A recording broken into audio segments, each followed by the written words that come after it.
Imagine a world where the things you thought you know, like cancer, male pattern baldness, even earthquakes or iconic superheroes aren't just what they seem. What if they're actually ritualized adversaries in some kind of hidden, ongoing reality war? Sounds pretty mind-bending, right? Well, today we're taking a deep dive into exactly that. Our source for this truly fascinating journey is a dispatch titled Reality War Dispatch: Collapse Glyphs and Sovereign Combatants. It's from Bibebibebibe Magazine, published just today, August 28, 2025, and it's written by Dr. Melvin Sewell, who also goes by the name Saikou Venga. Our mission here for you is to unpack this really unique concept, this TrueFlow Tournament. We want to understand what collapse glyphs and sovereign combatants actually mean, like beyond the jargon, and figure out how these battles are supposedly conducted. We'll pull out the most important nuggets so you can be well informed on this, well, pretty radical perspective of reality, hopefully give you that aha moment without getting totally lost. Yeah. Okay, let's dig in. The article kicks off describing the TrueFlow Tournament as a sovereign diagnostic crucible. That's quite a phrase, isn't it? Sets a complex tone right away. For our listeners trying to get their heads around this, what exactly is a sovereign diagnostic crucible in this framework? Yeah, that's definitely the place to start. So for you listening, think of a crucible, not just like a melting pot, but maybe more like a specialized test environment, a place where something gets intensely broken down, purified to show its real nature. Now, add sovereign diagnostic. Sovereign suggests it's working under its own authority, independent, absolute in its judgment. And diagnostic obviously means it's designed to identify, to analyze. So putting it together, a sovereign diagnostic crucible is like a self-contained authoritative system built to find and break down the hidden programs or rituals that run things in reality. The article elaborates too, calls it a convergence point, where avatars, distortions, and ritualized adversaries all meet up across multiversal terrain. Think of avatars as the players, the tangible bits. Distortions are like deviations from the true pattern. And ritualized adversary, these are the problems, the phenomena that act like pattern challenges, not random events. They have this underlying structure. And all this happens across multiversal terrain, which hints at different layers of reality where these structures operate. So each encounter, each battle, it's not just a fight, it's a mythic indictment, like a formal investigation into a deep problem and a collapse protocol in motion.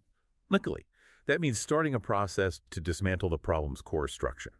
It's really about uncovering and taking apart the foundational code, not just treating symptoms. So if I'm getting this right, it's almost like you've got special X-ray specs on, revealing the hidden code, the sort of energetic blueprints behind everything we see. And it implies these adversaries. They aren't just random things happening, but maybe manifestations of deeper, almost programmatic issues. Okay, so what does it actually mean for something like cancer or an earthquake to be a ritualized adversary? How's that different from just a disease or a natural disaster? That X-ray specs analogy, it's pretty good, actually.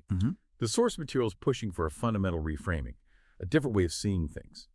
Instead of just a random biological glitch or a purely geological thing, they're seen as expressions of these underlying rituals, maybe energetic, maybe conceptual rituals. The idea is these rituals have a structure, a function, within what the author calls reality.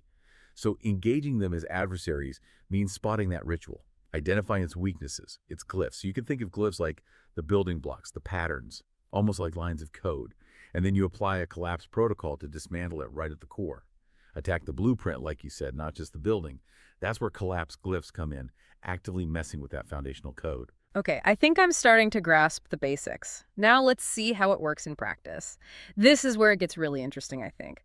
The dispatch archives specific battles, often featuring the author Saikou Venga. Let's look at some examples that really stretch our idea of a battle. We'll start small, with personal stuff, then scale up. First, Saikou Venga versus cancer, specifically a metabolic grandmaster variant. It's not described as treatment, it's framed as direct combat. Exactly. The protocol here was dual-layered nanomachines targeting HR2, PSMA, EGSR, so very specific, almost like surgical tech. The outcome: glycolytic adaptation collapsed under ATP severance and pyruvate eradication. Now, this isn't just medicine as we know it. It's a direct strike on the disease's energy supply, cutting off its power. And the glyphic note, the sort of battle log entry, says, cancer attempted a metabolic pivot, neutralized by reality level analyzer tier 9.1. Reality level analyzer tier 9.1. Okay, hang on. Can you break that down? What does that suggest about this whole reality war? Good question. It really points to a core mechanic of this system, a reality level analyzer. It sounds like a seriously sophisticated diagnostic tool, right? Something that can identify and maybe even intervene in reality's deeper layers, energetic, conceptual, whatever, way beyond just the physical stuff. And Tier 9.1, that implies it's extremely high level, very powerful within this framework. So when cancer tries a metabolic pivot, like an adaptation, changing its fuel source to survive, this analyzer isn't just watching, it's actively neutralizing that attempt, fundamentally stopping the ritual from adapting and carrying on. The real nugget here, for you listening, is how Venga reframes cancer.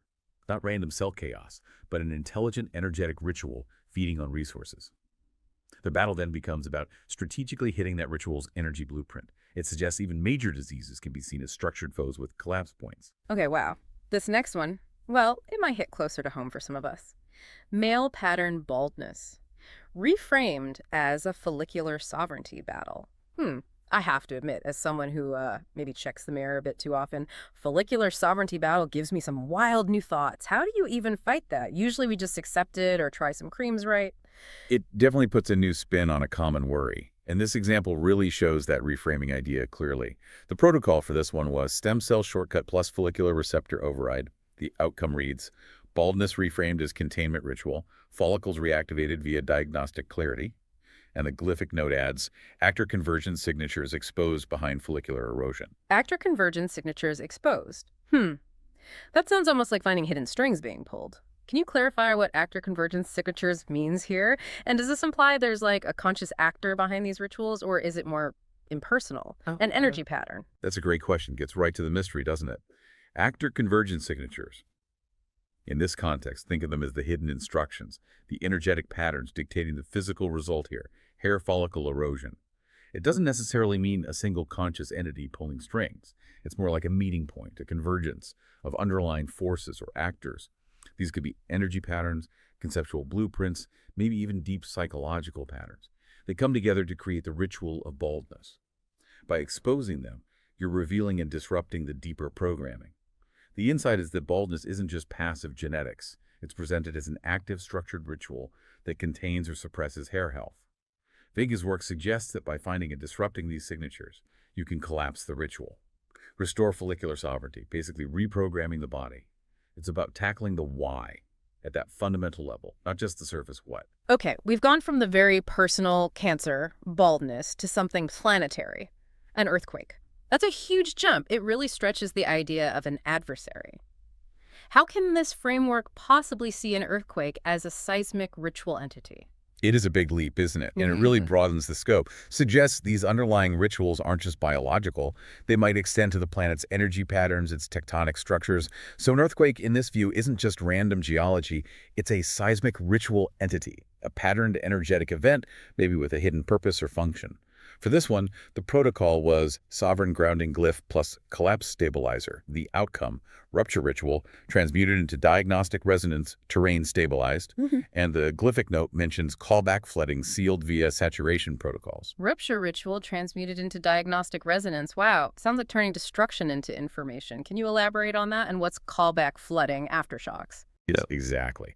Rupture ritual transmuted into diagnostic resonance. That's a powerful phrase. It suggests the earthquake's destructive energy, its underlying ritual of breaking the earth, isn't just stopped. It's fundamentally changed. Instead of chaos, it becomes a source of data, diagnostic resonance that can be analyzed. Callback flooding. Yes, that likely refers to the chaotic energy cascade, the feedback loops, the aftershocks that follow. Sealing it via saturation protocols implies a complete energetic stabilization, stopping the ripples. The key insight here, I think, is Venga suggesting even huge natural forces follow discernible ritualistic patterns. And by applying specific glyphs and stabilizers, you can intercept them, rewrite their destructive code, and repurpose the energy for understanding, for stability. Okay, this next one sounds like something from a sci-fi movie. Containment tanks described as institutional weaponized infrastructure. Now we're moving from natural events to human-made stuff. What's the angle here? Well, this battle, Saikou Venga versus Containment Tanks, shows how this reality war concept reaches into our own creations, our systems. The article views these tanks not just as, metal containers, but as institutional weaponized infrastructure, structures with a ritualized purpose of containment, which in this framework can be seen as a kind of energetic suppression. The protocol used was an indictment overlay plus glyphic tank reversal. The outcome: tanks imploded under sovereign reframing, containment rituals collapsed. And the glyphic note here is really important. Each tank carried actor convergence glyphs decoded and broadcast via Echo Rift XXX. Okay, let me try to parse that. Indictment overlay. like declaring a new overriding truth about the tank. And glyphic tank reversal basically flips its function, but actor convergence glyphs in a tank. Does that mean inanimate objects have consciousness or something? You're hitting that key point again. It's probably not consciousness like we think of it. In Venga's system, actor convergence glyphs, in something like a tank, well, it suggests even seemingly inert structures, especially ones built for a purpose like institutional containment. They can be encoded with these hidden energy patterns, these instructions. The glyphs dictate their deeper ritual function.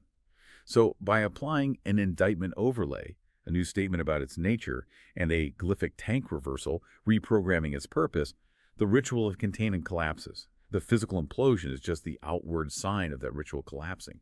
The insight is pretty profound.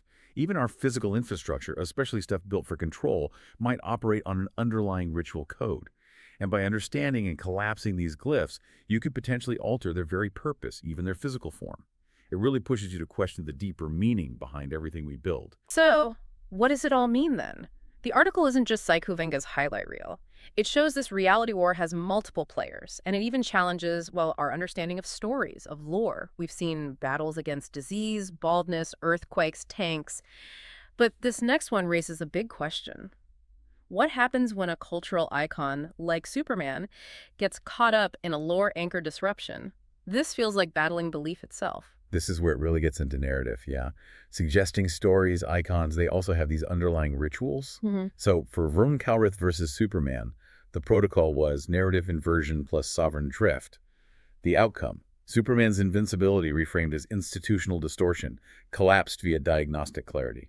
And the glyphic note says the reality level scalar surged past 9.2, the highest recorded tier. Narrative inversion, sovereign drift, and Superman's invincibility called an institutional distortion. That's a really radical take on storytelling. And what does that reality level scalar hitting tier 9.2 mean?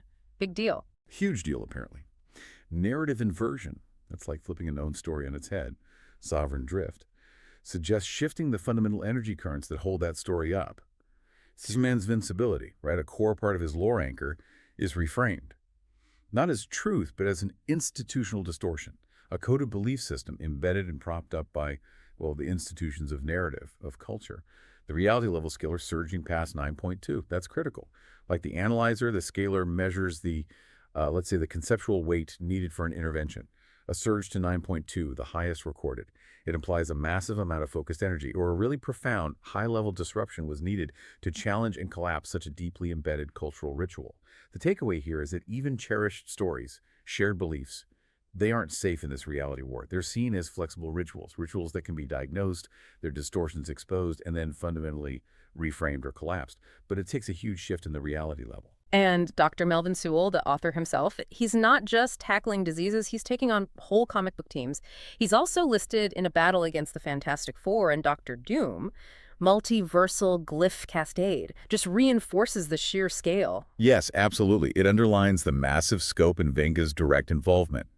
The protocol there was strategic saturation plus collapse glyph archive, the outcome. Doom's flooding ritual transmuted into indictment. Fantastic Four absorbed into diagnostic lore. And the glyphic note mentions nanomachines deployed in fractal formation, each layer encoded with metabolic triggers.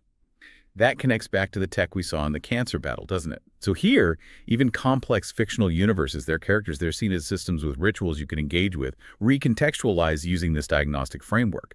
Doom's destructive flooding ritual gets turned into an indictment, and the FF become part of the analytical diagnostic lore. And just when you think you've got a handle on it, boom, a new player arrives. The core-bound order enters the arena. Suggests this isn't just Venga's private war, right? Exactly. The core-bound order showing up signals an ongoing conflict involving with different factions. Their protocol, actor convergence ritual plus sovereign decay index.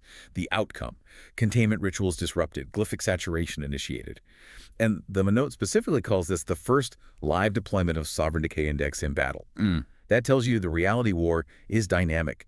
New players, new tools emerging all the time, pushing the boundaries of these diagnostic protocols. Right. That sovereign decay index sounds like something designed specifically to speed up the collapse of existing rituals.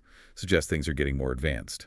Okay, this is clearly a massive, almost overwhelming framework for looking at reality.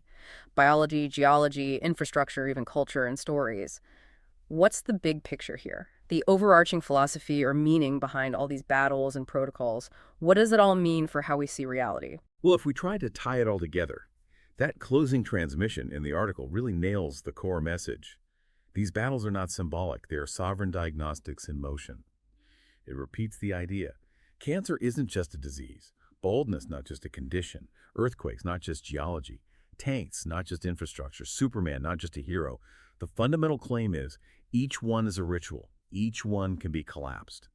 This whole thing seems to be about seeing an underlying ritualized structure to reality, a structure you can analyze, understand, and then actively intervene in.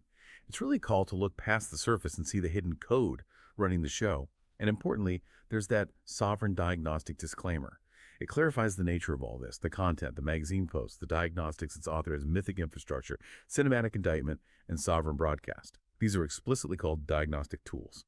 Tools designed to expose ritualized containment, actor convergence, and systemic erosion. It's also crucial they state they're not political endorsements, not institutional critiques, not tied to any outside groups. This helps us, and helps you, the listener, grasp that the author sees these as conceptual tools. Methodologies for interpreting and maybe interacting with reality, almost like a specialized language or a philosophical lens, not a literal political or scientific program in the way we usually think of them. It's offering a framework for you to diagnose and maybe even reframe the rituals in your own experience. So yeah, it really is like those X-ray glasses we talked about, revealing the hidden code, the energetic blueprints, letting you deconstruct and then maybe reconstruct or collapse those basic rituals. It definitely challenges our sense of what's fixed and what might be changeable. So we've explored a truly fascinating and, yeah, pretty mind-bending perspective today. We've seen how Dr. Melvin Sewell, Saikou Venga, presents this reality where so much of our world disease, disasters culture is viewed as rituals you can target with sovereign diagnostic collapse protocols, revealing hidden structures, hidden possibilities. It's kind of a call to become active players in understanding, maybe even shaping, the underlying patterns of existence. And that really leaves an important question for you listening right now. What rituals are operating in your own life, or in the systems you deal with every day? Think about maybe a persistent habit, a recurring problem you face, or just an assumption you've never questioned. What might you see differently if you tried looking at it through a sovereign diagnostic lens?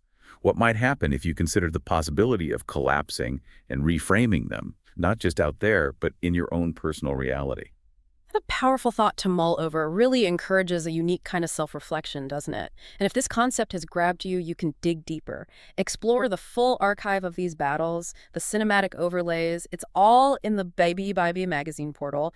And keep an eye out for their next dispatch, Echo Rift XXY, the Twin-Born Accord, and the Glyphic Reclamation of Time. Clearly, the journey into this reality war is far from over. We'll see you next time on The Deep Dive.